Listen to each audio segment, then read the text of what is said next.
Good afternoon and welcome to today's session on Driver's Ed. We'll wait for people to come and join. So remember to please sign in with a text message and also to sign in under comments. And we'll get things started in probably about a minute. So pony up to the bar. Today we're talking about drinking and driving.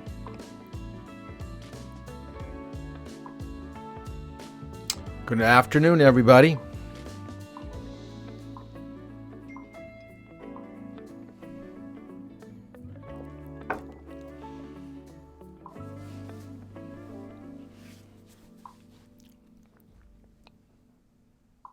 Wow, everybody's signing on. Looks like we almost have a full class. You guys are right at it today.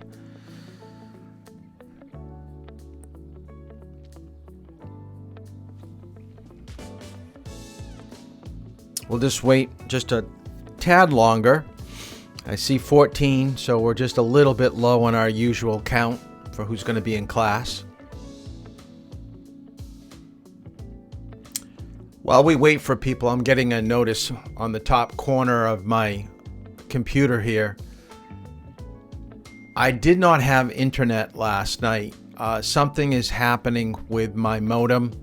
The quality of my feeds are getting worse. So if we by chance get cut off today, what you can do is go into the YouTube channel and take a look at this topic being discussed in the previous class. Most everything stays relatively the same. The timing of when we go over things may be slightly different, but the information, the topic is the same. But I always like to do this live, so if you do have a question and you post it up here, then I'm able to answer it to the best of my ability. So I think we have just about, I think 2 people are not here. I didn't see the names being scrolled. We'll get out some paper and something to write with. Today we're going to talk about the attitudes and the behavior behind drinking and driving. Tomorrow's class will be more geared towards penalties, what the state is doing to those that are convicted of drunk driving. So it's going to probably be a little bit more involved because it gets pretty deep on loss of license, fines, educational requirements to get your license back. But today is more about the feeling of drinking and driving. So let's get out of the music here. And what I want you to do, and I put this on my whiteboard. I have a small whiteboard here. So what I want you to do is I want you to make 2 circles, and I want you to have one of the circles say driving, and the other circle I want you to have say drinking. And the topic of alcohol is a very interesting topic in that we've had alcohol around in society since the beginning of time. It's just fermented fruit. It could be grains that are fermented over a period of time, and we have found that alcohol can be used in a social setting. It is something that maybe your parents, your grandparents, your friends, well, hopefully your friends are older, maybe drinking alcohol. So we're not really talking about the moral part of drinking, but we do have to talk about the legal part of drinking. And if I bring back the board again, what I want you to do is to draw a line between driving and drinking. And what that is supposed to represent is the time frame that you legally can do both. Because right now, you're illegal. If you were to jump into your parents' vehicle and drive down the road, you are doing that illegal. Now remember, some of you have logged in a lot of drive times with your parents, and I'm sure you're probably pretty decent drivers. So could you look out the window and see a car going down the road and really tell for sure if someone is a legal driver? And you can't. You just can't. Now, if they were crossing the center line, if they were going down in the soft shoulder, if they run into something, then you're going to probably say that's not a very good driver. But doesn't necessarily mean that they're not a licensed driver. Okay? The same thing with the age of 21 for drinking. Are you physically any different or emotionally any different at the age of 20 years and 11 months compared to where you are at 21 and an additional month? And you really can't tell. You really can't, see a difference. So I want to show you this video here. Have a shot. Here, drink some of this. Have a shot. First time you do it, you put yourself at risk because it takes a toll. I drink to experiment and also to relieve stress. There's always a reason to do it. I'm stressed. I don't like my parents. Everyone that goes towards school does monkey see, monkey do. You just want to fit in and you just want to try that out. Why is everybody else doing it? There must be something great about it. I was 14 years old when I tried weed with my friends. She had done it before I did, and she showed me, and she said it was okay to do it, and she liked it. I tried it. It was just a new feeling that I needed to explore further. I started thinking if I only drank on the weekends, I wouldn't get addicted to drinking. But I don't think I'll get addicted or to any type of drug. In the beginning, I felt like I was controlling it, but after that, it got out of control. Like as I said before, I was high for 6 months. It was every day. I'd be back there in the alley smoking weed with everybody else. I drank so much that I started throwing up my stomach finally. My health deteriorated. I've lost homes. I've never been able to hold a job. I've lived on the streets. I ended up losing my scholarship in college. Everything I wanted to be just went down the drain. I could justify using in order to enjoy myself and other things. Just felt like I was dying. They opened the door for us and she was dead on the bed with the needle in her arm. Gave him a shot of adrenaline to his heart, it flatlined it, killed him right there. But when it's all over, only person that's paying the price is you.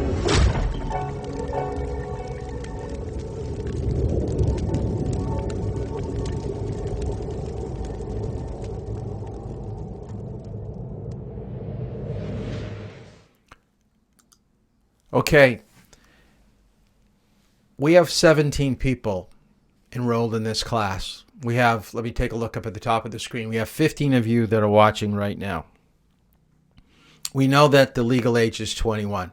If we were in a classroom setting right now, and I do this with all my classes, if I went around the room and I asked you, how many of you have tried alcohol? The percentages would show about 70% of a group, okay, in high school would have some experience with alcohol. Now, I'm not talking about, the legality. It could have been in a religious setting. It could have been with your family. I'm not talking about you being, fall over drunk. I'm talking about just picking up something, and trying alcohol. Okay, we know that it happens. This is from whenever I started teaching driver's ed to where we are right now. The numbers bear out by studies that 60 to 70% of sophomore high school students have tried alcohol. So those numbers, and people always wonder how I can go around the room. And I usually, after driving with you for a while and finding out if you've got older brothers or sisters and whether you play sports and things like that, I can usually look at someone and say, I think probably you've tried alcohol before. Okay, it's not passing judgment. I'm not saying whether you're good or bad, but we know that even though the age is 21, for whatever reason, whether it be by the urging of your parents, try this, see what it tastes like, or whether you're with your friends and you're experimenting and saying, what's this big thing about, going off to college and why these college parties always have alcohol, and you get curious about it. So what I want you to do right now, and I'm going to give you about a minute. So I'm going to put the music back on. I usually have a song, but I don't think because it's YouTube I can play it because it would probably boot me off. But it's a Brad Paisley song. I mean, I'm not heavy into country, but I found a country song that's all about alcohol and the reasons why it's probably not a good idea to drink alcohol. So if you want to write down in your notes, if you ever want to just find it's kind of a humorous look at the negative things of alcohol, but yet people still do it. It's called, the name of the song is Alcohol by Brad Paisley. So check it out. And usually I'm playing it during this little segment right here. But what I want you to do right now is in your notes, and then just text me one of your reasons. I want you to write down 3 or 4 reasons why you think people drink alcohol. Then I want you to give me 3 or 4 reasons why you think people don't drink alcohol. So just text to me one of the reasons, okay? So at some point, like I said, I'm going to put the music back on. I'm going to give you about a minute or 2 to think about it. But if we were in a classroom setting, I would have a list of all these different things, and they're not going to be the same. Some of these reasons will be the same. But I want you to think about this. Everything that you do in life, there has to be a reason behind it. Like there's a reason why you wanted to take driver's ed now and not later. It could be because you want your license by hopefully summer. You've got sports in the fall. It wouldn't work there. So there's always reasons behind we do something. The thing that bothers me with my kids, I have 3 kids, is that when they did something, especially when it turned out wrong, and I look at them, I go, what'd you do that for? And they go, I don't know. Well, there has to be a reason why that action was done. So let's put on music again, and I'll let you write it down.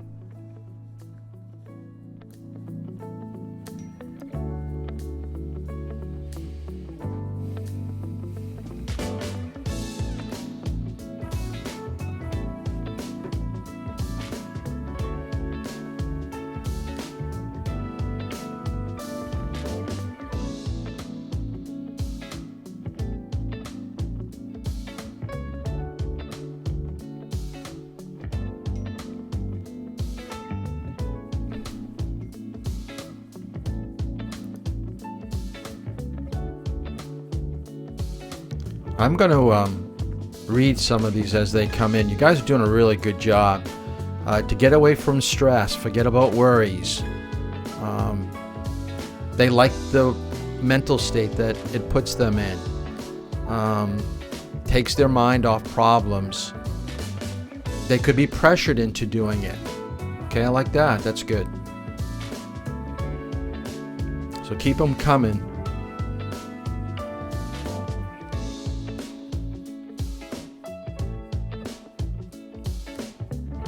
They maybe feel pressured into doing it. They don't want to become addicted. They want to fit in. They know the effects of alcohol can have a person. They don't want those things to happen to them, so they're learning. Very good. I like these, so keep them coming. If you haven't sent something in, shows me that you're here and participating. So let's kind of get back out to the music and do that again. Good. So I'm going to reel off a whole bunch of things over the years that people have come up with, reasons why people drink. They're in a social setting. They're at a party, a wedding, funeral, Christmas Eve, New Year's Eve. They like the taste. You usually don't hear that often. They feel peer pressure. They're curious to see what the big deal about drinking is. They want to fit in. We talked about peer pressure. Now for some of the negative things. Now, this I'm surprised I haven't seen in a scroll of your text messages to me. No one has mentioned right now. We were just talking. It's 5 years till you're legally able to do this. No one had put down is right now you're not drinking because it's illegal. Okay, that's a motivating thing for most of society. Okay, when they know something is wrong, they don't want to get caught. Some people put down they don't want their parents to know about it. They know someone that's addicted to alcohol or drugs. They don't like the taste. So just the opposite. The other thing that I want you to write down in your notes, and I'm sure that you've already thought about this, but at times we let it get away from us. So what I want you to write down is peer pressure can be positive as well as negative. When you find yourself in situations where maybe curiosity is leading you to do something, What you've got to do is to balance out the negative long term with the positive short term. Okay, write that down. When you have a situation, okay, there are two sides of a situation, the positive and the negative, right? And all our decisions are probably built upon a balancing of which one do we want to experience, or which one's going to lead us to that decision. So think about it, a long-term negative or a short-term benefit. What one is going to draw you? So let's just think about drinking. Fitting in with friends on a Friday night, drinking a couple, drinks, that's the short-term positive. You're fitting in, you're experimenting, see what the big deal is. Long-term negative, okay? You get behind the wheel of the car, think that you're okay to drive, but you're driving too fast. The officer pulls you over, he smells the odor of alcohol. Now you've got bigger problems. Now you've got a speeding ticket, and they're going to arrest you probably for being under the influence. And we're going to talk about how would they know that? What are the steps they would take when they do pull you over? Let's say that they don't pull you over. You get away with it. You drive home. Now you're building that false sense of security. Well, I've done it once. I'm okay. I got away with it. I'm going to do it again in another month. And what you're doing is you're building in your mind that it's okay, I'm getting away with it, it's not going to happen to me, but eventually it will. It will. The other thing that I want you to write down, and I'm going to put this up. If you take a look, I've got 4 terms, okay? I want you to write down non-user, social, problem, and alcoholic. Okay, you can see my windows in the reflection starting to brighten up. So non-user, social, problem, alcoholic. Okay, the thing that I want you to see here is that, as we said, that your decisions are made on a balance, the positives and the negatives. We're also on some type of a scale where we start out our life. We were all born. When we were very small infants, we weren't given chocolate milk or a can of soda. We weren't given orange juice. We weren't given Snapple iced tea. We started out with our mother's milk. And if that didn't work, then they would give you formula. But what I'm trying to say is that the human body does not need orange juice, milk, and alcohol. Okay? Really, all we need is water. Okay? Now, milk, like I said, from a cow, formula, that's probably important for an infant. But once you get to be a toddler, you really don't need. Now, you do get nutrients from some other types of drinks, but you could probably get it in other things too. So alcohol, you could go a lifetime without using alcohol. So I'm going to go up and show you this again. So basically, there are 4 types of people when it comes to alcohol, and it could be for drugs too. So there are some people that are non-users. They've never tried alcohol. They have no desire to, and they never will. Okay? They're going to go an entire lifetime, and their life is no worse for not using it. Then there are going to be people that use it socially, like 1 or 2 drinks at weddings or going out to eat, but they never push the limit of their consumption. Now, someone that is a social drinker usually does not have negative effects from alcohol. Let me get this up a little higher. I'm dropping it down. Now with problem and alcoholic. If someone drinks alcohol, let's just say you've got a friend that on a Friday night they went out and they consumed 8 beers and they threw up. Okay, and they could barely walk. That's a problem. Okay, you should not be in that state. You actually drank that evening where it created a problem. Oh, I'm going to put this down so you don't need to see that anymore. So don't think that a problem drinker is somebody that drinks all the time. But it is someone that when they do drink, they encounter problems. Let's just talk about what could some of the problems be. Do you think a social drinker would ever get stopped for drinking and driving? Probably not. Could they get stopped for speeding and the officer thinks that there's alcohol? Yeah, but when they take a test, it's going to show that their level is it's so low that they're not going to have any consequences from their drinking. Would someone who's a social drinker go up and hit their boyfriend or girlfriend? Would they show up late to work? Would they leave work early or stay out longer for a lunch hour? So what I'm saying is that if you're drinking and it's creating problems in your life, then alcohol's a problem. And the only difference between a problem drinker and an alcoholic is frequency and time. So it is a progression. So what I showed you is the progression of use. So we all start out as a non-user. Then we find people that will try it occasionally, and then they're going to go to the other levels. Okay. Maybe you've been around people that you've seen that have had issues with drinking. Now, we may laugh at the situation and we think it's funny, but in reality, if it is something that continues time and time again, that's not funny. That is a person that may get behind the wheel of the car and go down the road and kill someone that you know. That is a person that will have a hard time with relationships and holding a job.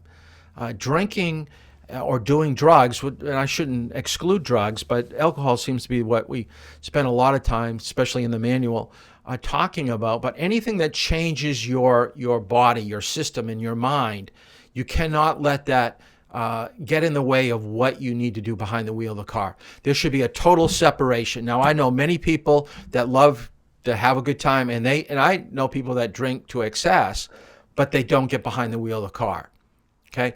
In this day and age where we have Uber and Lyft, so write that down. You should never get behind the wheel of the car nowadays, because we have the availability of someone to pick you up for a minimal cost, okay, compared to what a drinking and driving conviction will cost you. Okay, you should never find yourself getting behind the wheel of the car with Uber or with Lyft. And if you have a friend that is a designated driver or someone that's not drinking, they should be your ride home. Okay, that's what we're looking for. We're not looking for people making bad decisions. All right, let's kind of get into our discussion.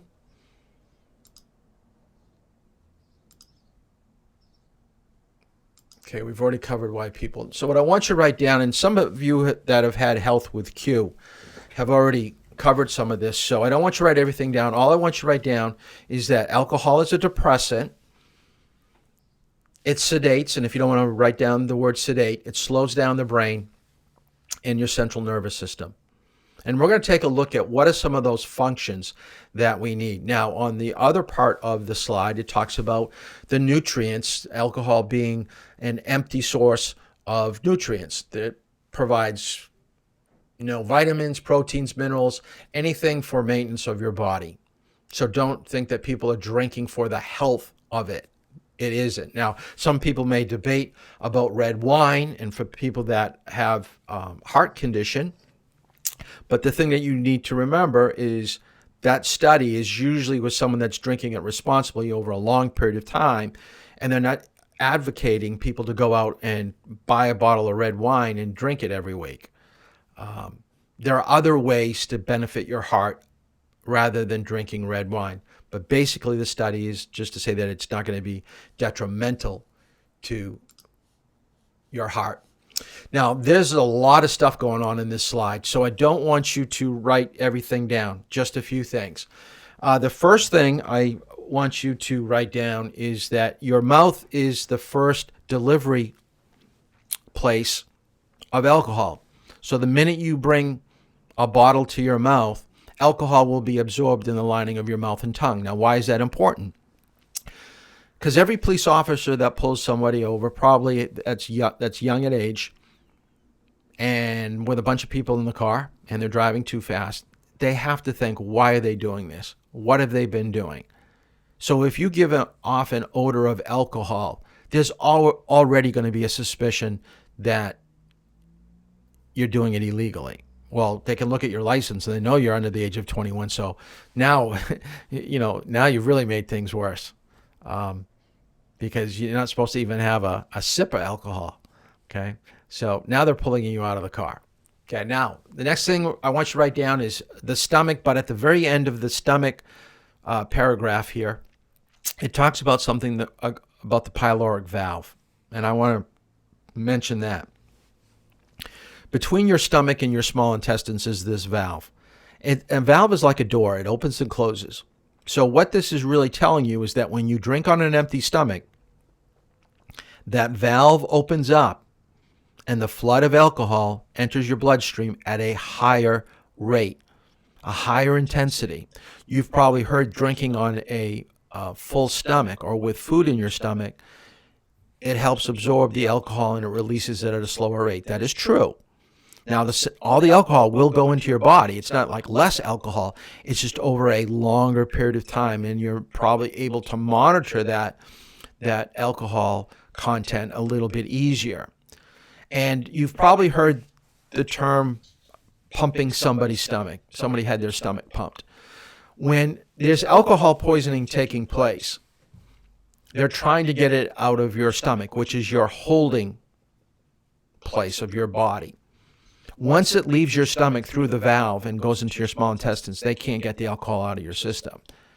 They've got to just monitor you with, an IV and make sure you don't leave the hospital. But if you have too much alcohol in your system, your body automatically wants to get rid of it. So it's just going to purge.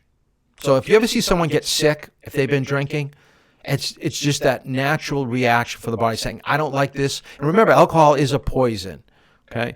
Your body doesn't need it, doesn't want it. So we're basically forcing our body to take it. But when it gets to bad levels, the body will rid itself of it. So you're going to get sick. Now, if you don't get sick, but you've drank a lot, okay, this is when you're going to need medical help. And we're going to take a look at a BAC level where you're going to probably want to get medical help for people.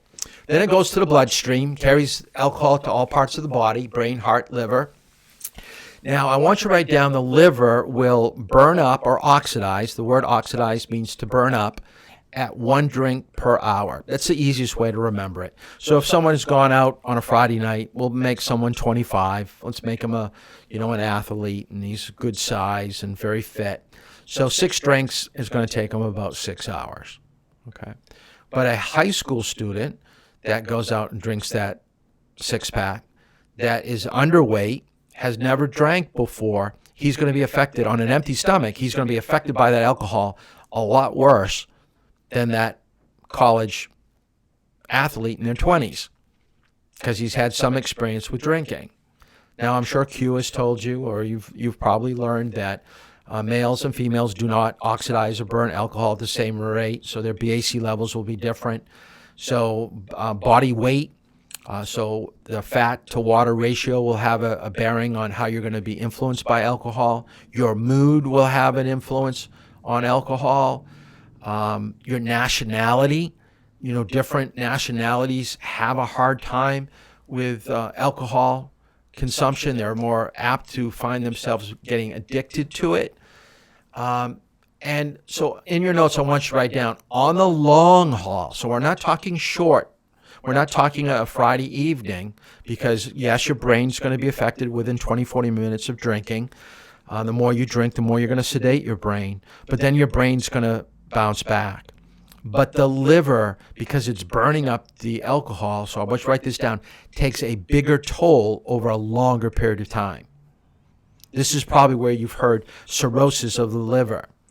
Alcoholics or problem drinkers have a hard time metabolizing alcohol over a period of time because their body just can't handle it anymore. And they get drunk a lot quicker because the liver's shot. And you basically start petitioning off parts of your liver as you drink. So once you start drinking and killing your liver, it's going to be like 10, 20% is gone and you still have 80% left. And you can't get that back. So it just doesn't bounce back. You may have to have a liver transplant at some point.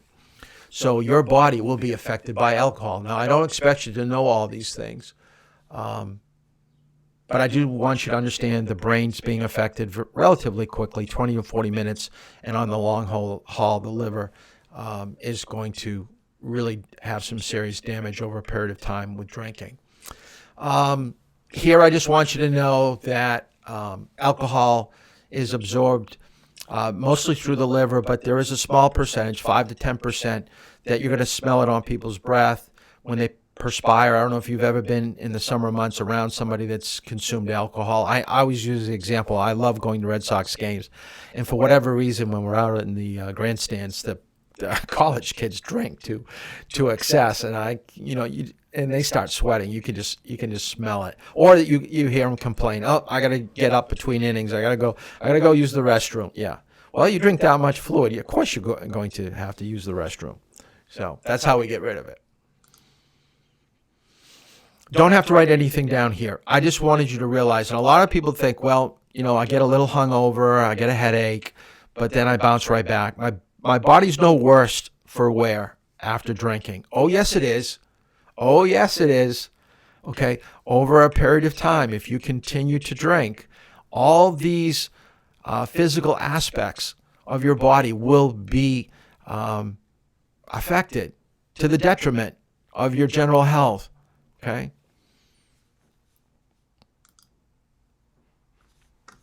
Okay, let's take a look at the truth about drinking. So we're going to see some people that have entered rehab. So these people have gone to rehab. They were asked to do this promotional for the truth about drinking and what it could do you. Now, a lot of people see this and they go, oh, that will never be me. Or that's not true. Oh, it's true. It's true. It may not happen to you, but you may in your life know people who this has happened to. Okay, so some of the stories that you'll hear are pretty bad. Pretty bad. Vodka, Tequila, scotch, beer, wine, rum, gin, whiskey, alcohol. Alcohol probably took 20 years of my life, and you can't get that back. Alcohol is a drug, which most people don't think it is, but it actually is. It's classed as a depressant, meaning it slows down vital functions in the body. Alcohol is made through the fermentation of fruits and grains. The process of fermentation is basically letting fruit sit and rot until it can produce a mind-altering effect when you drink it. There's different types of things you can drink that have different amounts of alcohol in them. Like a beer, if you just drink beer, that has 2 to 6% alcohol. Wine is about 8 to 20% alcohol. And then you got your hard liquors, which are like vodka or whiskey, which are about 40 to 50% alcohol. When someone drinks 2 or more drinks, it acts as a stimulant. When they drink more than that, it acts as a depressant. If you binge drink, what you're doing is you're just drinking repeatedly over and over large amounts and large quantities of alcohol. If you put that much alcohol in your system at one time, you can get alcohol poisoning, which could lead you to go into a coma or even kill you. 12 years old, I was in the 7th grade. When I was in 8th grade, I think I was 13 years old. It became very regular at 14 years of age. 15 years old when I first started drinking. 17 years old, starting going out to parties, doing things like that. At first, drinking was a sociable thing, I drank with my friends. Thought I was really cool going out with all the older guys, and I'd try to show off in front of them and drink myself stupid. I'd just go out and party all night. By the time I was probably 15 is where I started drinking at school.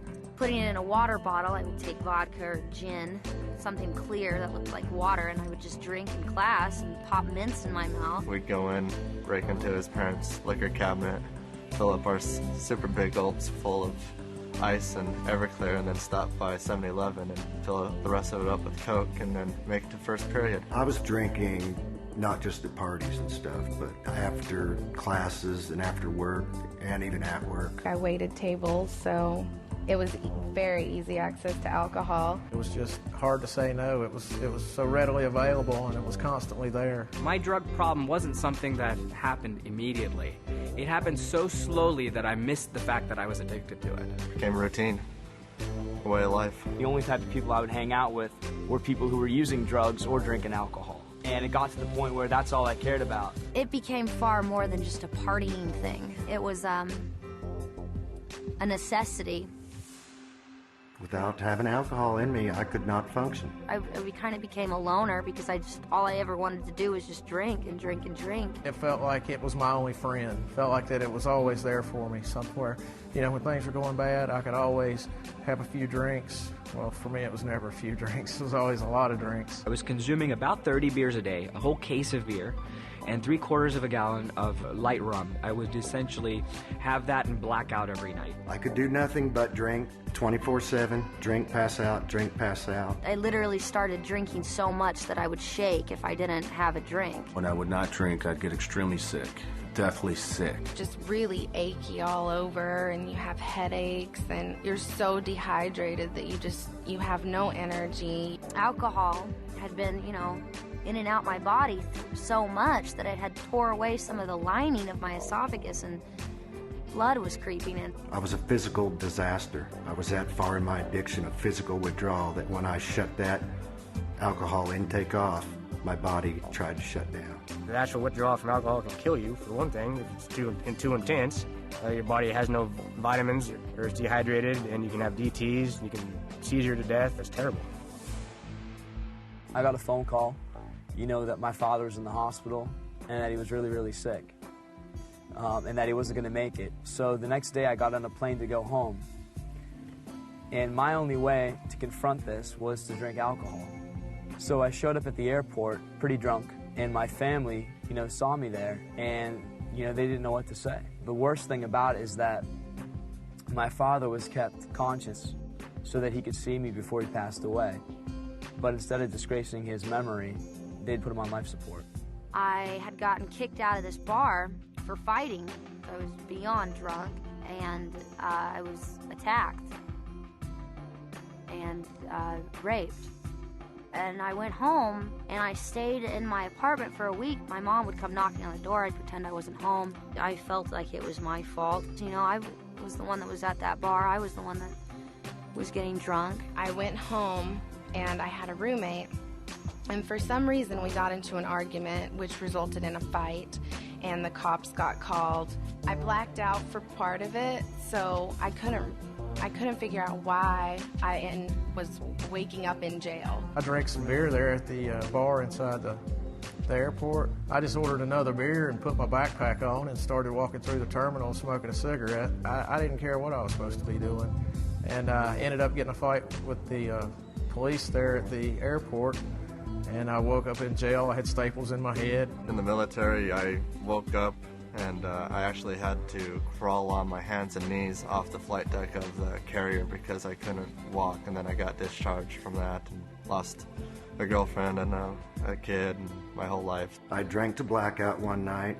Well, sometime about an hour later, I got back up. I went to my bedroom. My wife wasn't there. I went to the girls' bedroom, and they were all in the bed together, basically hiding from me through a blackout. And I decided right then that I couldn't stay there anymore. I was afraid I was going to hurt someone at a blackout. I haven't had a drink in 3 years, yet I'm reminded daily of my alcohol abuse because of the long-term effects. I have horrible short-term memory, and it makes everyday life very difficult for me. Just remembering names, remembering how to do things. As a result of alcohol, I had high blood pressure, and I still have it. It destroys your internal organs, and it can destroy your brain functions, your handwriting, small motor skills. It's definitely a poison. I have liver pains, bone and muscle aches that just used to not be there, and it's not from age. I'm not that old. I should be in my prime right now, and I've probably aged myself 20 years through alcohol abuse. Alcohol is slow to kill, but it's the most hideous form of death. If I had known how sneaky and dangerous and insidious alcohol is, if somebody had kind of told me, and if I had known that it's not this symbol for a good time, I think that would have made a difference. It's not like some of the other drugs that instantly after your first time you're hooked and you're addicted to it. A lot of times, most of my friends didn't even like the taste of beer when they first started drinking. It started out as something that was fun. something we did on weekends. How it progressed to an everyday, all-day thing is beyond me.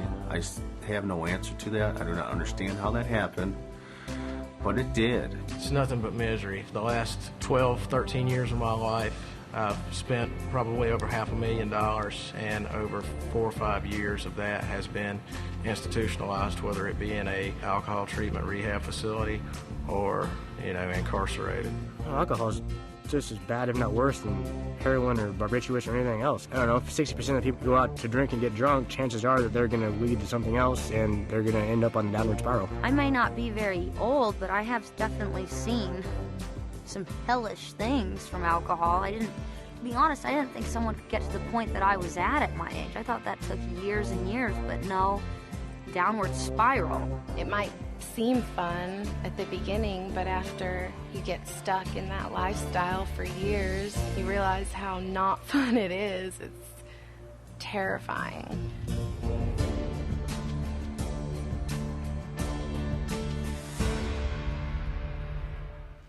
Okay, the thing that really struck me when I first saw this is the individual that said, I wish someone would have told me. Okay, where has he been? Okay, what rock has he been hiding under? Okay, I think we know. Okay, what we don't know is how insidious this disease can be. And just listening to those stories, I think it would make anybody take a second, thought about, do I really want to get messed up with this kind of stuff? Do I really want to push beyond that social line towards where it's a problem?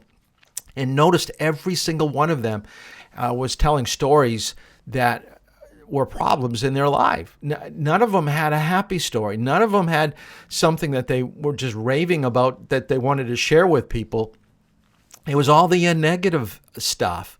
So we've got to remember that even though when we are brought into the experimental trying, and they said that alcohol acts like a stimulant at the beginning, there is a little bit of a social ability to drinking and a good feeling, and we call that a buzz.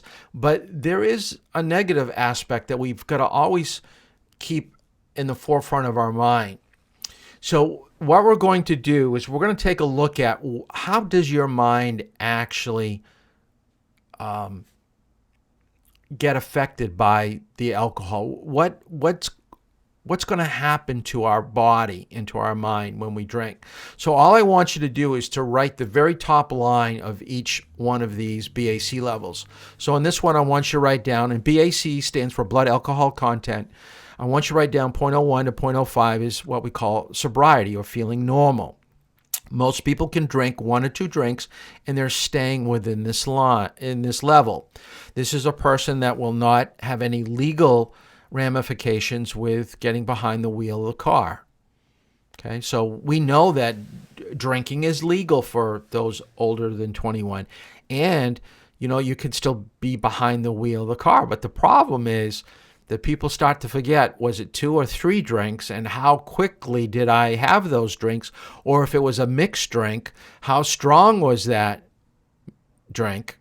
And then they're going to see these levels starting to be pushed up a little bit higher. And notice it says you can only notice it by the changes by a special test. So this would be a breath test, a blood test, a urine test. But for most people, when someone comes up to us, we don't know at what level that they're at. The next thing I want you to write down is 0.03 to 0.02. And the state of euphoria, another word that we use for this state, is you're feeling buzzed. You're starting to know that the alcohol is doing something to you, but you don't think it's that bad. You're still walking fine. You're talking, and there's no noticeable difference in your speech pattern. You may feel a little bit of self-confidence. Now, the decreased inhibitions is that thing you have to worry about. This is the person that's going to start acting a little goofy, maybe jumping on a table, dancing. Okay, keep an eye on him. Okay, notice the level here too is above legal limit. And we're going to talk more about this tomorrow, but if you want to write it down right now, in every single state in this country, 0.08 is legal intoxication. 0.08. That means that if you're driving a vehicle perfectly fine, nothing is wrong. The only reason why they pulled you over is because you didn't register your vehicle. That's illegal. You can't be out on the road with an unregistered vehicle. So they pull you over to tell you that your car's not registered. When they ask for your license and registration, they smell the alcohol. They ask you, how much have you had to drink today? Oh, not much. Well, how many? I don't know, couple. At that point, you're going to probably get pulled out of your car. Then they're going to do a field sobriety test. And if you don't do too well with that, they may even ask you to go down to the police station for a breath test. And we're going to talk more about that tomorrow. But at this level, you think you're fine. But at the high end of this level, you're above a .08. It's going to lead to problems and a possible drunk driving conviction. So everybody's above the legal limit here, .09 to .25. And this is a very wide range. And this is going to be part of your homework. So if you want to write down .09, .25, excitement, and then just write down one or two things that are listed over there on the far right, where it's loss of critical judgment, impaired memory, like, oh, where did I leave my keys? I got to go home. Decreased sensory response. This is the person that falls and you would think that they were hurt, but they pop right up and they're not. At least they don't think that they are. The next day they find out they're walking on a broken leg. These are the people falling down steps. And muscular incoordination. I love doing this in class, so I'll tell you what I normally do here. I usually get someone that's never had any alcohol, never tried it at all. There's usually a couple in class. And I take them to the back of the classroom and I spin them around with their eyes closed. I tell them to close your eyes and spin around 10 times as fast as you can go. So they spin around 1, 2, 3, 4. We get all the way up to 10. And I tell them, now try to walk in a straight line. And of course, you've probably done this before. You can't. Okay, what you've done is you've spun around that fluid inside the inner part of your ear, and your body's trying to figure out the balance of that fluid going up and down inside your head. And you're staggering. You could barely walk. And I always tell the class, this is a person at this level. This is what you look like at probably a 0.24, 0.25. And people don't realize that. And you got to think, how can a person that can't walk, what are they thinking getting behind the wheel of the car? Well, they're not. They're not. They think that's their only option. It's not. Call Uber. Call a Lyft. Find a friend. 0.18 to 0.30 is confusion. This is where you really get dizzy. This is probably more like the spinning around. Altered sense of perception, decreased sense of pain. You're not steady on your feet. That's a staggered gait. That's a problem. I mean, you're really bad off. Really bad off. I don't think, and I don't know your parents personally, but I would say that most adults that are social drinkers, it would be very hard. You'd feel uncomfortable at this level. This is a person that's a problem drinker or an alcoholic. This is a common state that this would be probably where someone that's alcoholic, this is where they live their life in this level right here. Now, if you ever get to this level, 0.27, 0.40, and notice the numbers do overlap, I want you to write down in your notes, and I want you to circle it, make it in caps or whatever. If you think a person can't stand up, so when it says decreased response to stimuli, inability to stand up or walk, or they're vomiting, or they mess themselves, okay, call 911. If you are a good friend, now you're thinking, oh, I'm going to get them into trouble. You're saving their life. Never, ever, ever let a friend get to this state and not get medical help. You do not know for sure where they're at this level, but you know that they can't stand up. You know they're not responding to their name. You know that they've just thrown up. This is serious stuff. This is serious stuff. I don't have the article. Maybe I'll dig it up for tomorrow's class. Oh, I forgot to bring the traction mat. It's funny when you get old, you forget these things. I'll do it tomorrow. But there's an article that I came across. It's probably about a year old, so I'll dig it up for tomorrow with the traction mat, of a freshman from Penn State University that was at a frat party, and his friends gave him too much alcohol, and he fell down to the bottom of the steps, and all night long people were stepping over him, and they thought nothing, he was just drunk, and he'll sleep it off and get up in the morning. Well, he didn't get up. He died. No one came to his aid, and his parents sued the university. His parents sued everybody that was a member of that fraternity. And he was, I believe, underage. I'll have to find the article. I believe he was under the age of 21. This is serious stuff. This can change your life. You've got to get help. You've got to get help. And you've probably heard this, that people can drink themselves to death. We just saw that on the last video. But first comes coma. You basically pass out. You need medical help if you don't get it. The next step is death. But people can be in a coma for a while.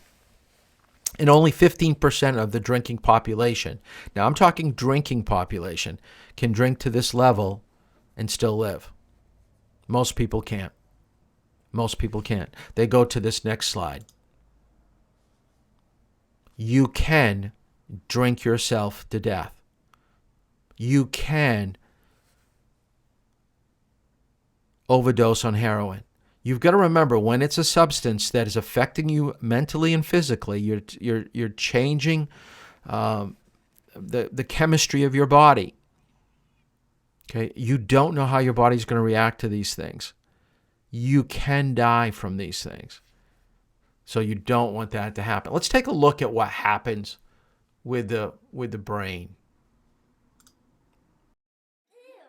New Italian research shows that having as little as one alcoholic drink within 6 hours of driving can increase your risk of a traffic accident by more than twofold.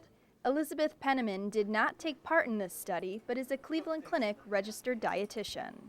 Alcohol actually acts as a depressant on the central nervous system. So when you have alcohol in your body, you can have the potential to have a slowed down reaction time, and you might not be processing your thoughts as quickly and sharply as you would if you didn't have any alcohol in your body and in your bloodstream. Penniman says alcohol affects people differently. Factors like age, sex, and weight all play a role. And she advises that if you're taking prescription medications, read the literature that comes with them before taking a drink. For Cleveland Clinic News Service, I'm Erica Foreman. Okay, actually, that's not the video that I wanted to show you. It was one below that. It wasn't labeled correctly. Let me just see what the next slide here is. The highest BAC that I've come across is this woman in South Dakota, that her BAC was a 0.70. She was passed out in the driver's seat. So what she probably did is she drove and continued to drink. She pulled over to the side of the road, continued to drink, and she was still in her car. This is a person that has a real alcohol problem. At the very last paragraph, and I'm not going to read the whole article, but it says she was released from jail on this offense, and 2 weeks later, she was in the same state. She did it again. She was drinking and driving, but now in a stolen vehicle. She took somebody's vehicle without permission. This is somebody that's not learning from their mistakes. So in your for your homework, I want you to write this down. I'll mention it again at the end, but I want you to write it down right now, is I want you to go online later tonight. I want you to find an article like this. I want you to find an article with somebody that has a BAC level. So after we've just talked about what was their body function like, you're going to see people that were arrested at a 0.2225. And just after what we've covered, you're thinking, how could they get behind the wheel of the car? But in the story, let's find out what they actually did do. Did they injure themselves? Did they injure somebody else? Who are the drunk drivers out on the road? A lot of times we think it's just somebody that's, swerving to the left and right. They're going slower. They roll through a stop sign. There are a lot of people that are just going very, very fast, not even stopping, and they're doing a lot of damage. How are we going to protect the general public from people that are drinking and driving? And that's going to be the other part of your homework, is changing laws. I want you to give me a paragraph or two to give me an idea. What would you do to prevent drunk driving? What were the initiatives that you would put into place? Now, you can use the state manual if you want, but you can't use the same thing that the state. I don't want anybody to say, oh, I think what they're doing is fine. I want you to make it a stricter penalty, or I want you to make it more lenient, and give me a reason why you think it's too strict, why you think it should be a less loss of license, less of a fine. So I want a couple paragraphs. If someone's convicted of drunk driving, first offense, second offense, make it different if it's drugs. But I want you to start. We're going to talk about what are we doing to curb the problem of drinking and drug driving? Are we doing enough? What are the initiatives? As I said in another lesson, is that we are the ones that are making our laws. So if laws aren't working, we've got to change them. And right now we're having a problem. Let's make it close to what we're doing right now with COVID-19. A lot of states are opening up and some are not. So same thing with drunk driving. Some states are handling it better than others. So what can we do to make our roads safer? Now let's see if I can get the correct video here.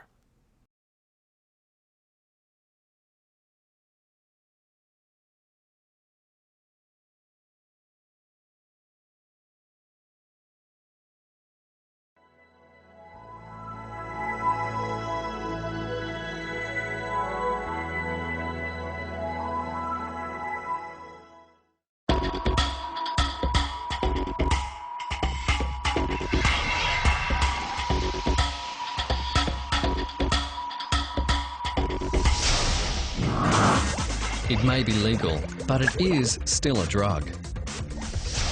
Be safe, be sensible, know your limit. Alcohol is a drug too. Think before you drink. Your body belongs to you. The purpose of this presentation is to help you understand the impact that alcohol has on your brain and the damage it can do. Our goal is to provide you with information which will enable you to make informed choices in relation to safe alcohol consumption.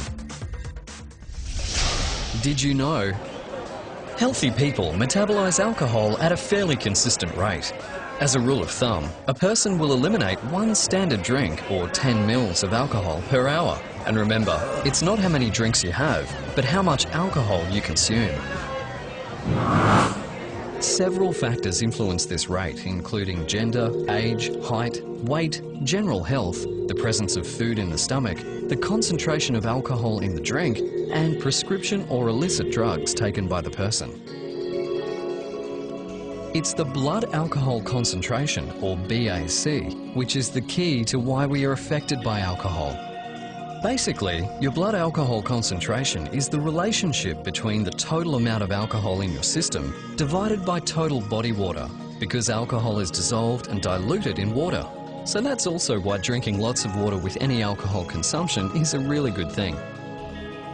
The BAC and the effects of alcohol go up when the body is taking in alcohol faster than it can metabolize it.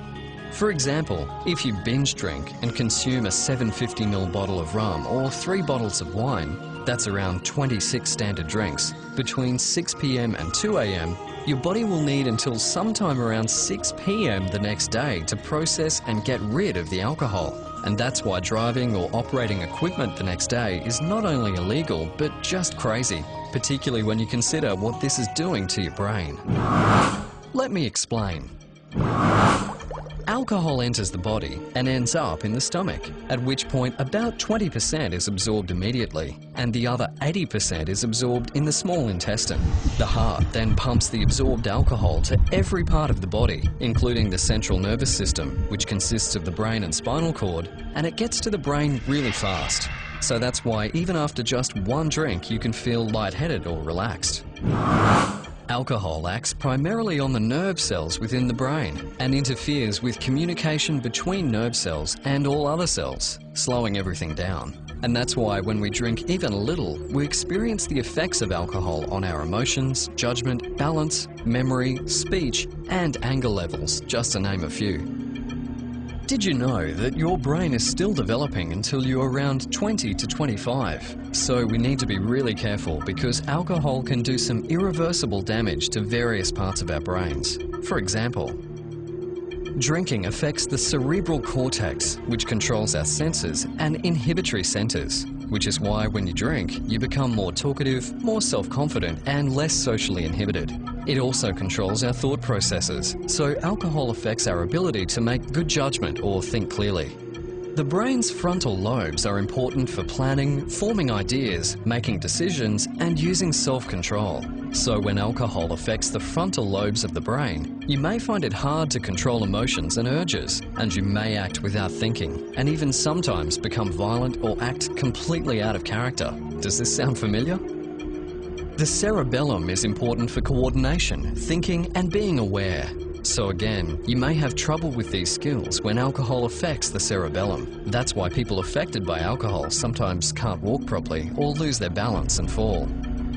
The hippocampus is the part of the brain where memories are made. So when alcohol reaches the hippocampus, you may have trouble remembering something you just heard, or even worse, have a blackout and not be able to remember what you did last night. If alcohol damages the hippocampus, you may find it hard to learn or remember things in the future.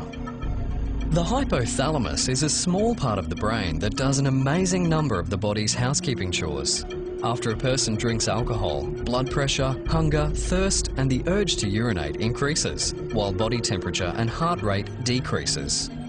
And finally, the medulla controls the body's automatic actions, such as your heartbeat. It also keeps the body at the right temperature.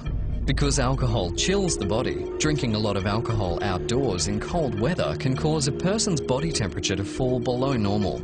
This dangerous condition is called hypothermia. Your body belongs to you. Get the facts. Alcohol is unsafe for the developing brain. Alcohol can damage your brain forever. The long-term functioning and health of your brain depends on the choices you make today. Your responsible attitude toward alcohol can have a positive influence on your friends and family. Your body belongs to you. Take care of it. It's the only one you have.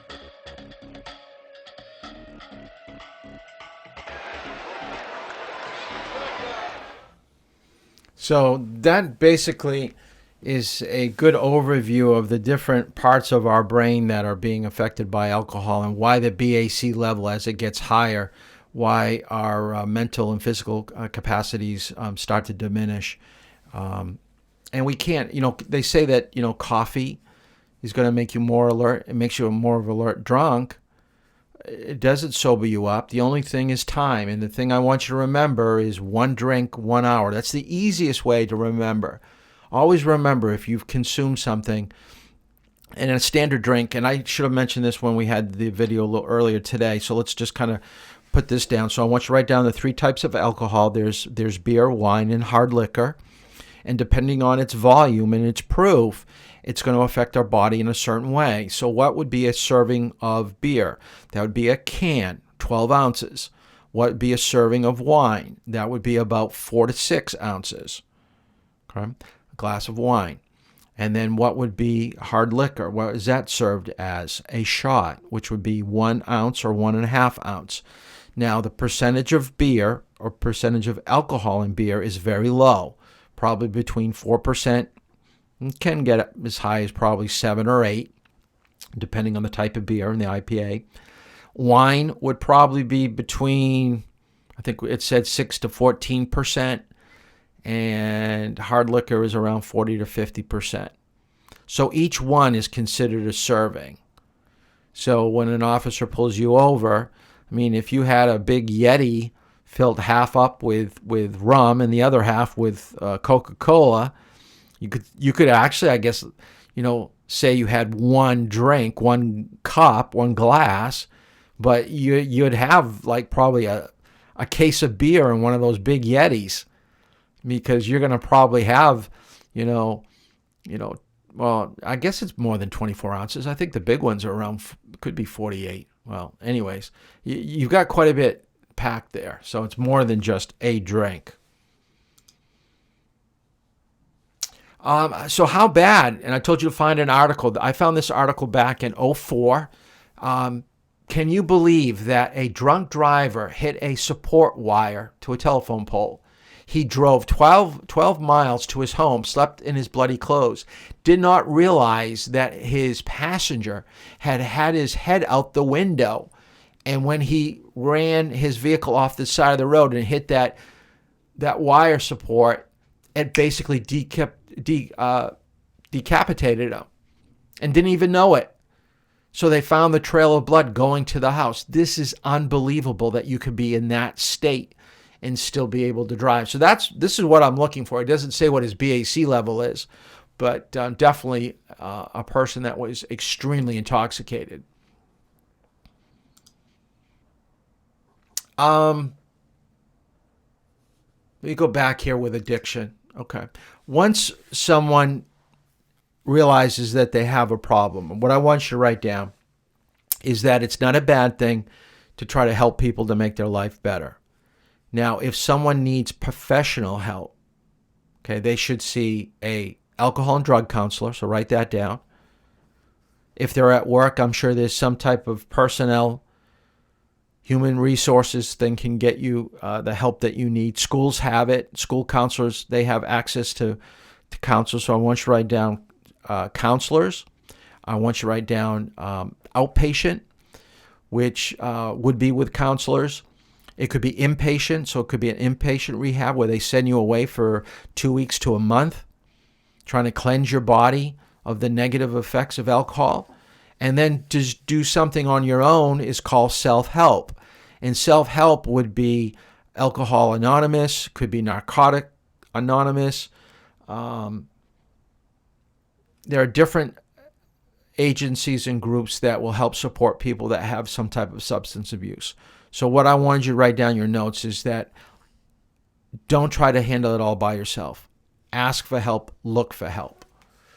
The last thing that I'm going to probably show you today is a story that I came across many, many years ago, and I think this is 20 years old now.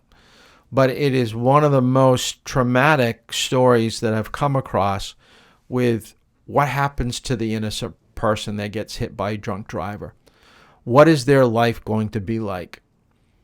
How do they live with the pain and suffering? How is their body going to react? And the other thing that I want you to write down, and actually I'll tell you what to write down right now. The person that is hit by a drunk driver is going to be severely injured. I'm not going to tell you what the injury is, but her medical bills, so write this down, is over $3 million. And what we're going to talk about on Wednesday, when we have our topic on insurance, who pays for that? Now, the individual that hit her went off to jail. How much money does someone make when they're sitting in jail? Not much. They do make a little bit, but not much. But this story is called Jackie's story. And she was hit by a high school student, a football player, and he was living in Texas. She was a college student. So let me show you this story.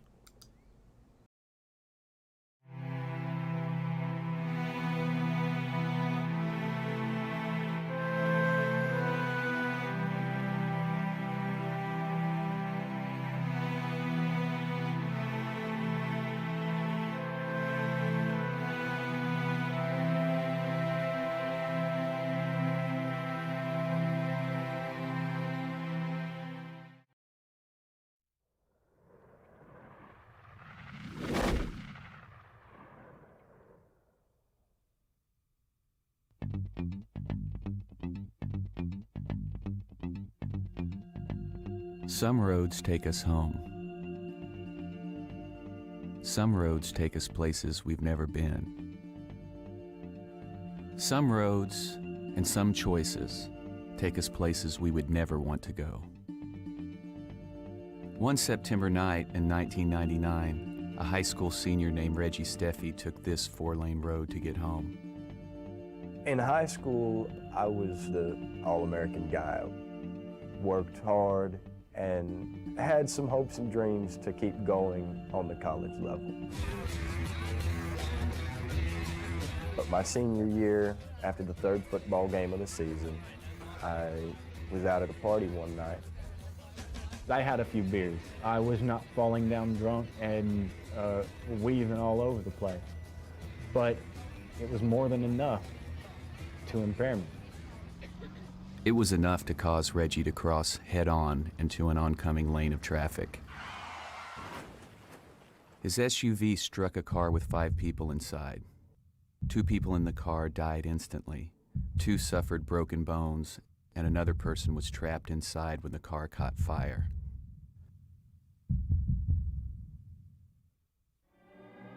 Other than a few bruises, Reggie wasn't hurt, but a blood test showed he had been drinking. He was tried and convicted for causing the deaths of 2 young women while he was driving drunk. I'm 23 years old now, and I've been in prison for 3.5 years. There were a lot of life lessons that you learn, and in prison you tend to learn them a little bit quicker, just valuing freedom.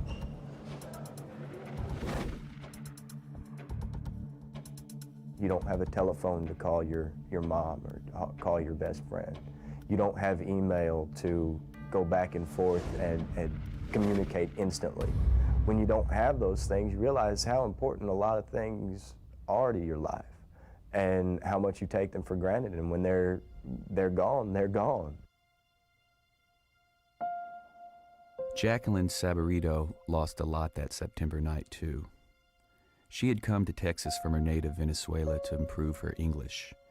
She was a passenger in the car that Reggie hit and was trapped in the burning wreckage. Somehow, she survived. Jackie lost her ears, her face, her hands, and her independence. She's had more than 50 operations. There are many more to come.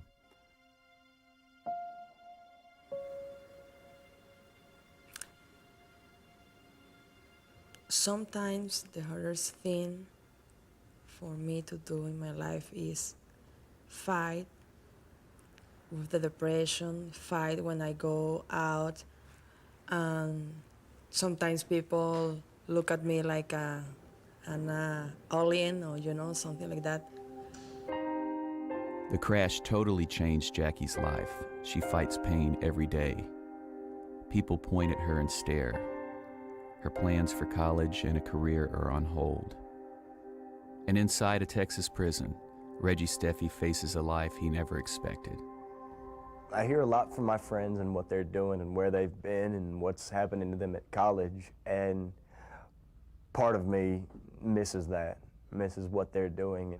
My best friend just got married a few weeks ago, and seeing the pictures and seeing him and his bride and seeing everything that's changing and everybody else moving forward, and here I'm just kind of spinning my wheels in the same place, doing the same things every day, and everybody else is moving forward. It's a hard thing to deal with sometimes. You see everybody and everything changing around you, and there's really nothing you can do to stop it or to move along with them.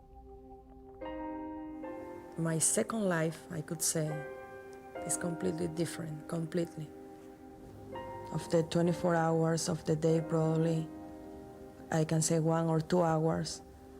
I'm pretty sad about my appearance, because I can say in those 2 hours, things that I couldn't do it with my hands, or when I get so warm inside my body because I can't sweat, or when I sit on the mirror, I get so sad.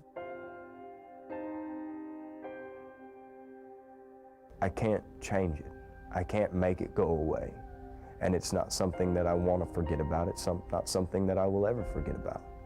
Some people would want to and some people would try, but it's something that I live with every day. If you think ahead to what you're going to be doing, you can make the right decision. But once you've been out there drinking and partying, it does impair your judgment, and you may think differently, and you may think you're all right when you're really not, like I did. Looking back on September 19th, 1999, there are a number of things that I could have done to prevent this. The easiest is to not drink. Had I planned ahead and had someone sober with me, I wouldn't be in this situation.